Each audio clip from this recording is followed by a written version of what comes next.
मूग आपण आता धुवून घेऊया स्वच्छ आणि मग याच्यामध्ये टाकून देऊया. धुतलेली मूग आता आपण याच्यामध्ये टाकून देऊया आणि याला मस्तपैकी मिक्स करून घेऊया.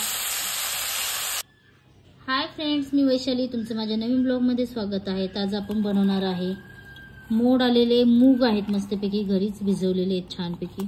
तर त्याचं आपण आता कालवण बनवूया. पाहू शकता किती छान मोड आलेले आहेत. तर आपल्याला आता कालवण करायचं आहे मुगाचं मोड आलेलं. तर त्याच्यासाठी लसूण घेतलेला आहे, 2 कांदे आणि 1 टोमॅटो घेतलेला आहे. आपण याला आता कटिंग करून घेऊया. आता आपण कढईमध्ये तेल तापत ठेवलेले आहे. तर याच्यामध्ये आपण ठेचलेला लसूण टाकून घेऊया.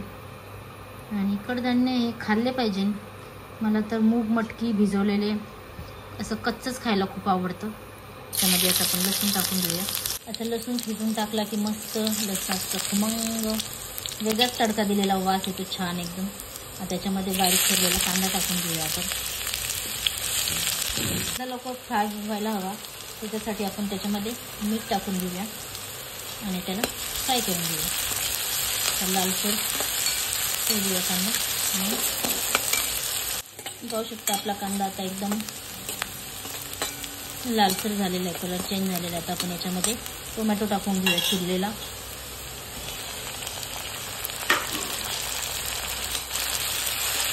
याला पण आता एकदम आपण सॉफ्ट घेऊया.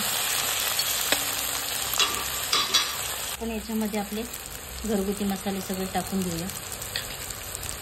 हळद, मिरची पावडर, कांदा लसूण मसाला टाकून घेतलेला. मूग आपण आता धुवून घेऊया स्वच्छ आणि मग याच्यामध्ये टाकून देऊया. धुतलेली मूग आता आपण याच्यामध्ये टाकून घेऊया आणि याला मस्तपैकी मिक्स करून घेऊया. आता त्याच्यामध्ये आपण पाणी टाकून देऊया शिजण्यापुरतं.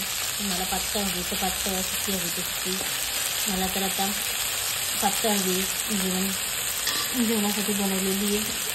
त्याच्यामध्ये आपण आता पाणी टाकून घेऊया थोडंसं. तुम्हाला किती पातळ हवी तसं तुम्ही बनवू शकता. आता याच्यावर आपण झाकण ठेवून देऊया. बघू शकता मित्रांनो, आपली भाजी होत आलेली आहे. मी जास्त पातळ पण नाही आणि जास्त घट्ट पण नाही केलेली. आता याच्यामध्ये आपण थोडासा 2 चम्मच शेंगदाण्याचं कूट टाकून घेऊया. शेंगदाण्याच्या कूटने छान लागतं. तुम्हाला आवडत असेल तर टाका, नसेल आवडत तर नका टाकू. त्याच्यावरती आपण थोडीशी कोथिंबीर टाकून घेऊया. आपली भाजी पाहू शकता मस्तपैकी तयार झालेली आहे. मित्रांनो, आता आपले झालेले मस्तपैकी मुगाचं कालवण तयार. तर करूया जेवण. तुम्ही नक्की एकदा असं ट्राय करा, खूप छान लागतं आणि कडधान्य खाल्लेच पाहिजे. तर चला भेटूया पुन्हा नवीन ब्लॉगमध्ये. Tata, bye bye.